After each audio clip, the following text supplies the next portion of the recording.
아버지와 아들, 아들과 아버지의 관계는 신비의 관계입니다. 아버지로 사는 것, 또 아들로 사는 것은 그 자체가 인생이요 신비죠. 아버지와 아들의 관계는 시간이 가고 세월이 갈수록 더 깊어집니다. 아들은 아버지가 어렵습니다. 두렵기도 하고 거리가 멉니다. 그러나 시간이 갈수록 점점 아버지를 닮아가는 자기의 모습을 발견하게 되죠. 아버지는 아들을 이해할 수가 없습니다. 기다리기가 힘듭니다. 그러나 놀라운 것은 어느 순간 자기와 똑같은 한 남자가 자기 앞에 서 있는 것을 발견하게 됩니다. 그러기에 성경은 하나님과 우리와 하나님의 관계를 아버지와 아들, 아들과 아버지의 관계로 설명을 하고 있습니다. 참 신기하고도 재미있는 것은 성경에 보면은 아버지가 아들을 낳습니다. 마태복음 1장 2절 말씀입니다. 아브라함이 이삭을 낳고 이삭은 야곱을 낳고 야곱은 유다와 그의 형제들을 낳고, 그러니까 아버지가 아들을 낳습니다. 이거는 생명의 위협의 관계요, 기업의 유산의 관계지만 아들은 아버지를 통해서 아버지가 되는 것입니다. 이삭은 아버지 아브라함을 통해 야곱의 아버지가 되고, 아들 유다는 아버지 야곱을 보면서 또 다른 아버지가 됩니다. 그러기에 인생이든 믿음의 여정이든 아버지와 아들, 이 아들과 아버지의 관계를 아는 것이 은혜입니다. 인생이 철이 들고 믿음이 철이 드는 것은 이 아버지와 아들의 관계가 어떤 관계이고 그 관계 속에서 하나님의 마음이 어떤 마음인가를 알아가는 것이 바로 신앙의 여정입니다. 아버지들은 항상 아들의 모델입니다. 아들이 누구를 보고 아버지가 되죠? 옆집 아저씨?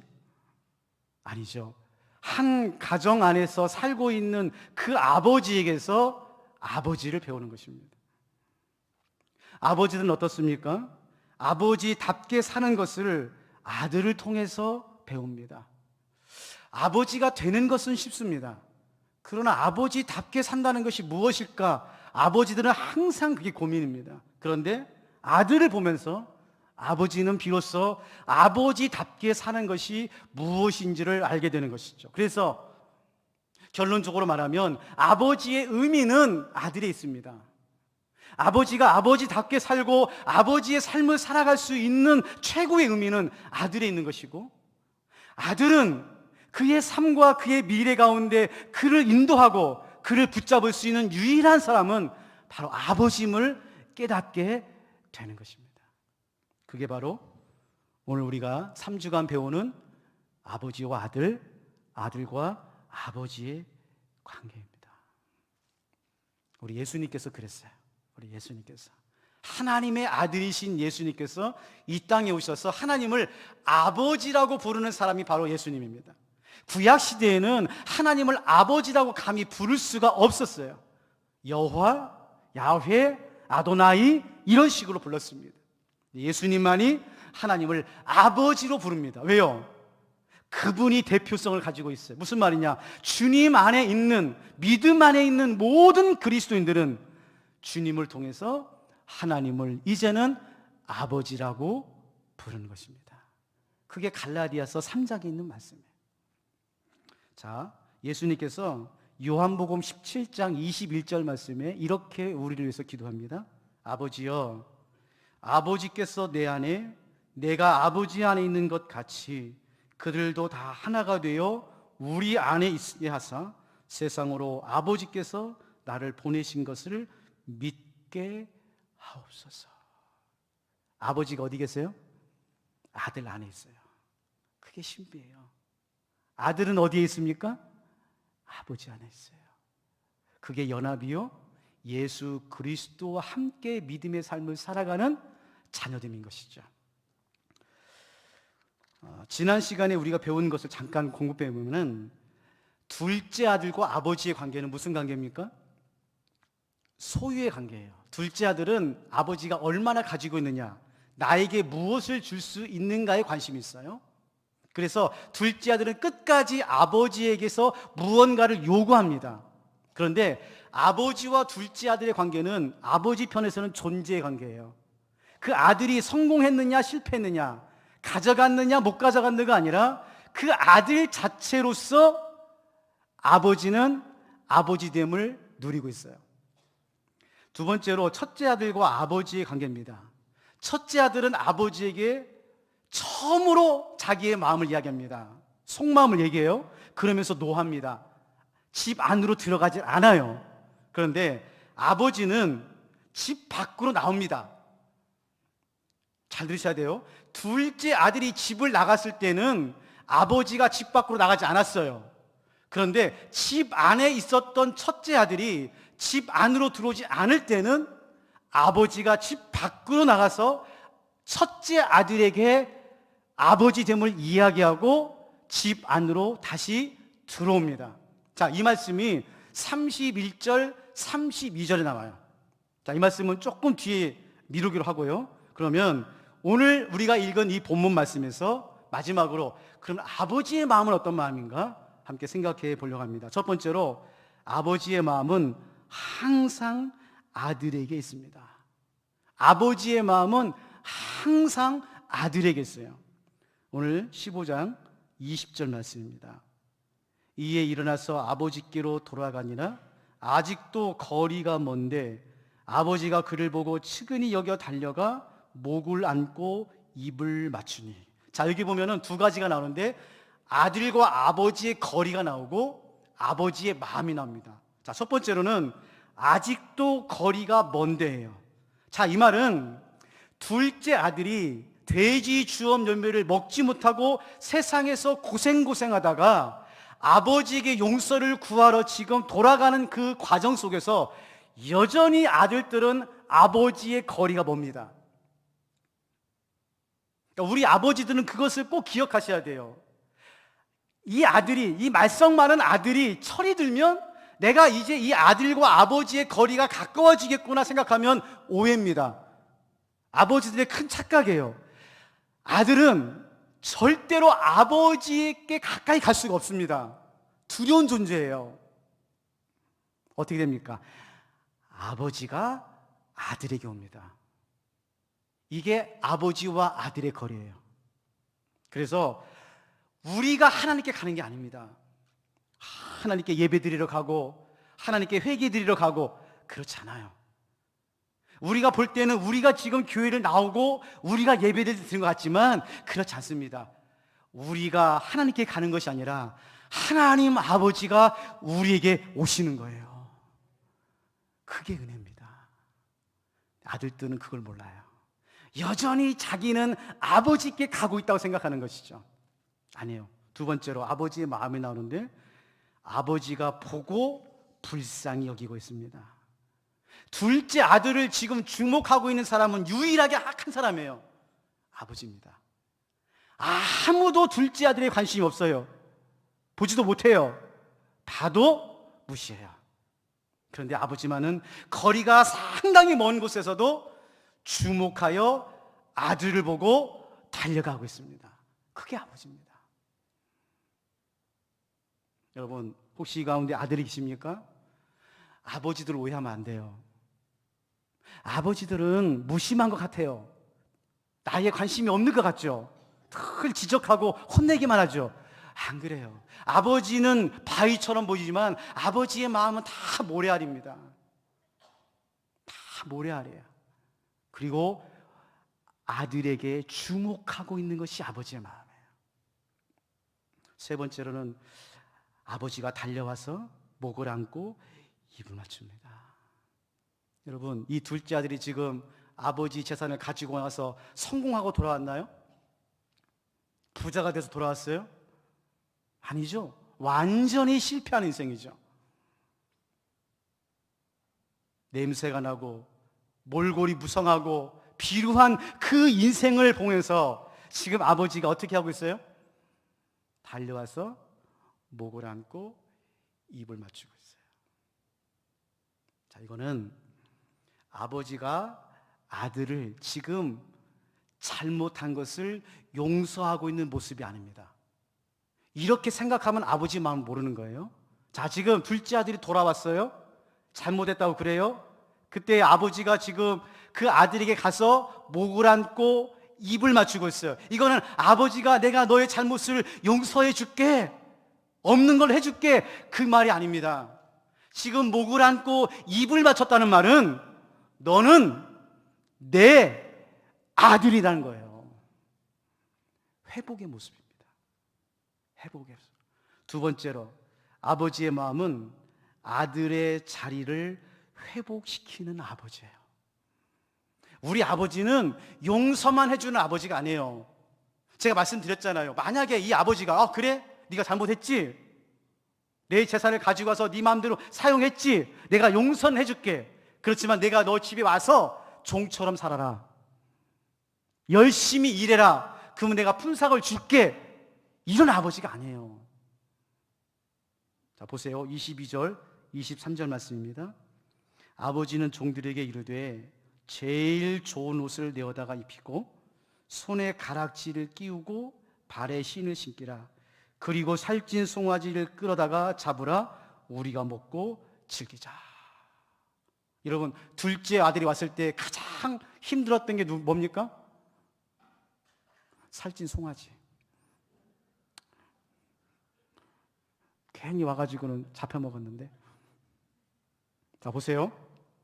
지금 아버지 입장에 생각해 봅시다.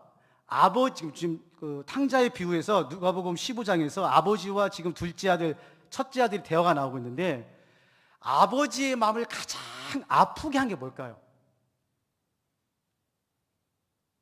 한번 생각해, 우리 어머니 마찬가지겠지만은 아버지의 마음을 이입해서 지금 아버지가 볼 때, 생각할 때 지금 둘째 아들과 첫째 아들이 가장 아버지의 마음을 아프게 한 게 뭐예요? 돈을 가지고 집을 나간 겁니까? 실패하고 돌아온 아들을 보면서 아팠을까요? 첫째 아들이 여러 해 멍을 어기지 않는다는 말을 보고 안타까웠을까요? 아니에요. 아버지 마음에서 가장 아픈 말이 나옵니다. 누가복음 15장 21절 하반절이에요. 누가복음 15장 21절. 지금부터는 아버지의 아들이라 일컬음을 감당하지 못하겠나이다. 자, 이 말은 아들의 입장에서는 아버지에게 최선을 다해서 한 말입니다. 아버지, 내가 보니까 아버지에게 너무 잘못을 했어요. 그래서 아버지가 나를 용서해 주면은 이제는 둘째 아들의 자리를 내가 감당하지 못하겠으니 종처럼, 품꾼처럼 저를 사용해 주세요라고 지금 회개하는 마음으로 아버지에게 말하고 있어요. 그래서 이 말을 객관적으로 들을 때는 굉장히 기특한 말이에요. 대견한 말처럼 들려요. 그러나 아버지의 마음을 볼 때는 가장 아버지의 마음을 아프게 한 겁니다.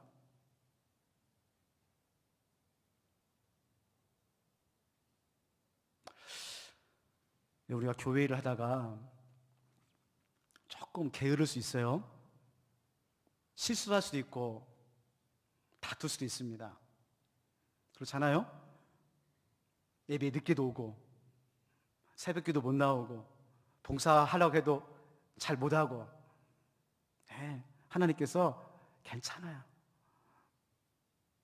은혜도 주시고 또 능력도 주셔서 그 일을 감당할 수 있도록 하나님께서 우리를 붙잡아 주실 줄로 믿습니다. 근데 지금 이 둘째 아들은 지금 뭐라고 얘기하는 거예요? 하나님, 내가 예배도 빠지고 기도에도 참석 못하고 봉사도 못하고, 그러니 제가 교회는 안 나가고 제가 집에서 아니면 그냥 제 생각대로 그냥 살게요, 그 말이에요. 여러분, 하나님께서 우리에게 바라는 게 뭘까요? 하나님 아버지가 우리에게 바라는 게 뭘까요? 물론 예배도 잘 드리고 기도도 잘하고 봉사도 열심히 하고 너무 귀해요. 그러나 하나님 아버지의 마음에 있어서 가장 귀한 건 뭐냐? 바로 하나님 아버지의 자녀됨입니다. 자녀됨이에요. 자, 보세요. 둘째 아들을 향한 아버지의 마음이 나와요. 24절 말씀입니다. 24절, 누가복음 15장 24절. 이 내 아들은 죽었다가 다시 살아났으며 내가 잃었다가 다시 얻었노라 하니 그들이 즐거워하더라. 자, 이 보면 아버지의 진짜 마음이 나옵니다. 아버지가 둘째 아들에게 하고 싶은 진짜 말이 나와요. 아버지의 마음이 어디 있을까요? 24절 말씀에 밑줄을 쳐놓으세요. 내 아들입니다. 내 아들. 내 아들. 세상의 모든 사람이 너를 손가락질해도, 세상의 모든 사람들을 다 포기해도 너는 내 아들이라는 거예요. 그게 아버지의 마음이에요. 사랑하는 아들들이여, 여러분을 향한 아버지의 마음이 어떤 마음이겠어요? 잔소리 하죠. 좋은 대학 가라, 좋은 직장 가라, 좋은 삶 살아라. 그러나 아버지가 정말 하고 싶은 말은 그 말이 아니에요. 아버지가 아들에게 하고 싶은 말은 하나입니다. 너는 누가 뭐래도 내 아들이라는 거예요.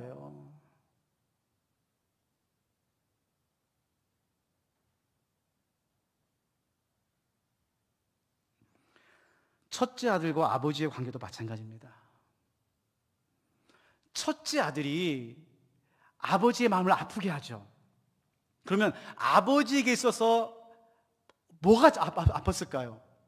첫째 아들이 무엇을 보고 아팠을까요? 여러의 아버지를 섬기는 것 때문에, 한 번도 명을 어기지 않은 것 때문에, 집 안으로 들어오지 않는 아들 때문에? 그렇지 않아요. 이 말씀이에요. 29절 말씀입니다. 아버지가 대답하여 이르되 내가 여러의 아버지를 섬겨 명을 어김이 없거늘 내게는 염소 새끼라도 주어 나와 내 벗으로 즐기게 하신 일이 없더니. 아버지를 인색한 아버지로 생각하고 있는 거예요.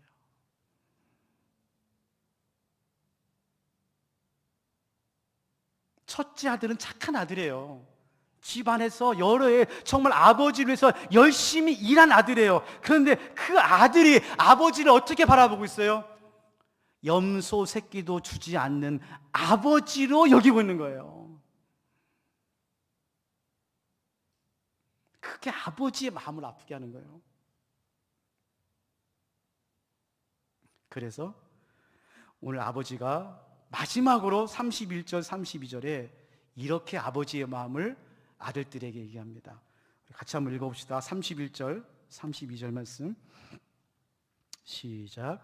아버지가 이르되 예 너는 항상 나와 함께 있으니 내 것이 다 내 것이로되 이 내 동생은 죽었다가 살아났으며 내가 잃었다가 얻었기로 우리가 즐거워하고 기뻐하는 것이 마땅하다 하니라. 여기 보면 아버지의 마음이 두 개 나옵니다. 두 군데. 첫 번째로 31절에 항상해 항상.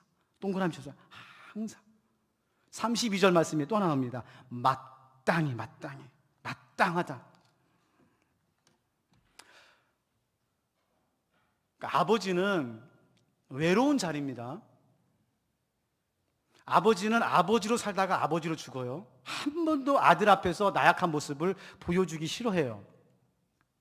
그런데 보세요.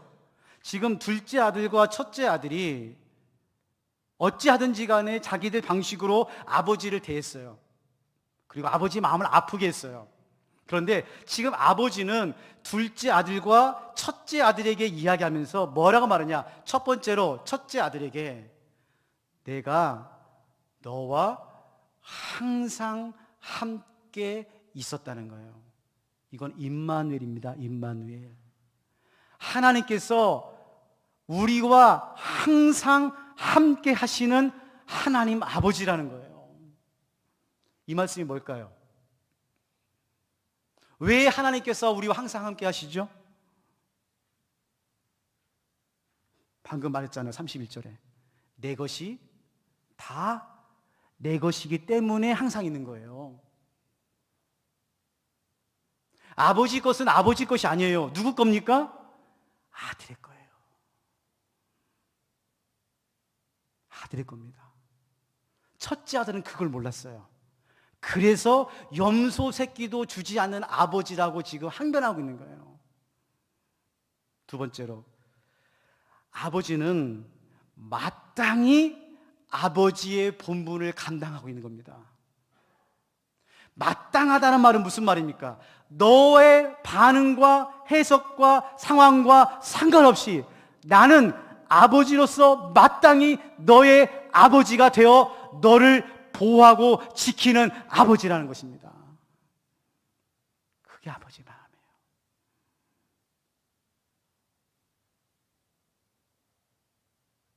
사랑하는 성도 여러분, 우리가 3주간 아버지와 아들과 아버지의 관계를 생각해 봤습니다. 첫 번째로, 아들이 집을 떠나려고 할 때 용돈을 주시면서 떠나보내십시오. 두둑히 주세요. 마음껏 써볼 수 있도록 줘보세요. 두 번째, 끝까지 집에 있는 아들이 있습니까? 가만 놔두세요. 기다려주세요. 세 번째, 이게 중요합니다. 둘째 아들, 첫째 아들이 아버지의 계획과 기대대로 되지 않고 삐뚤어지거나 어려워지거나 오해하고 있을 때 두 가지, 항상 마땅히 우리와 함께 하시는 하나님 아버지를 생각하시기를 바랍니다.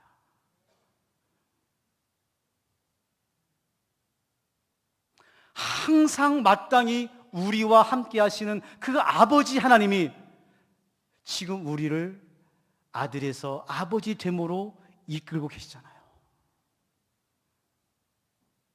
말씀을 정리하겠습니다. 사랑하는 성도 여러분, 오늘 우리가 갈라디아 3장 말씀처럼 예수 그리스도를 통해서 이제는 하나님을 아빠, 아버지라고 불렀습니다. 제가 질문했죠. 언제부터 아빠를 아버지라고 불렀어요? 아빠를 아버지라고 부르는 그 순간 아들은 아버지의 마음 안으로 들어온 겁니다. 아버지 마음으로 들어온 거예요. 이제 우리가 해야 될 것은 뭐냐? 그 아버지의 마음이 아들을 향한 어떤 마음인지를 배우셔야 돼요. 그러기에 신앙의 여정은 아버지와 아들과 아버지의 관계를 알아가는 것이고 경험하는 것이고 닮아가는 것입니다. 사랑하는 성도 여러분, 다시 말씀을 읽습니다. 이 내 아들은 죽었다가 다시 살아났으며 내가 잃었다가 다시 얻어노라. 이 땅의 아버지들이여, 그대의 아들들은 하나님 아버지가 책임지고 있음을 믿으시기를 바랍니다. 그 아들이 반드시 당신의 아버지가 돼서 하나님의 아들의 삶을 아름답게 살아가는 믿음의 가정 되시기를 주님의 이름으로 축원합니다. 하나님, 3주간의 이 여정 가운데 아버지의 마음, 첫째 아들의 마음, 둘째 아들의 마음을 한번 생각해 봅니다. 서로의 입장이 다르고 기대가 다르고 위치가 다르기에 사랑할수록 오해가 생기고 가까워질수록 마음이 부담감이 있습니다. 그럼에도 불구하고 오늘 아버지는 아들들을 향하여 내 아들이다, 내 아들이다. 아버지는 항상 마땅히 그 아들과 함께 있음을 우리들에게 가르쳐주고 있습니다. 바라기는 우리 육신의 아버지들, 외롭고 힘든 그 아버지의 자리를 인내하며 견디고 있습니다. 위로하시고 힘주시고 끝까지 그 아버지답게 아버지의 자리를 지킬 수 있도록 한량없는 자비를 베풀어 주시옵소서. 우리 아들들은 아들들대로 외롭고 힘들고 고단한 삶을 살아갑니다. 아버지의 기대에 눌려 살아가는 아들들 가운데도 하나님께서 은혜를 주시고 마침내 그 아버지의 자리에 섰을 때 아버지 됨을 다시 한번 깨달아가는 믿음의 삶 될 수 있도록 하나님 도와주시고 인도하여 주시옵소서.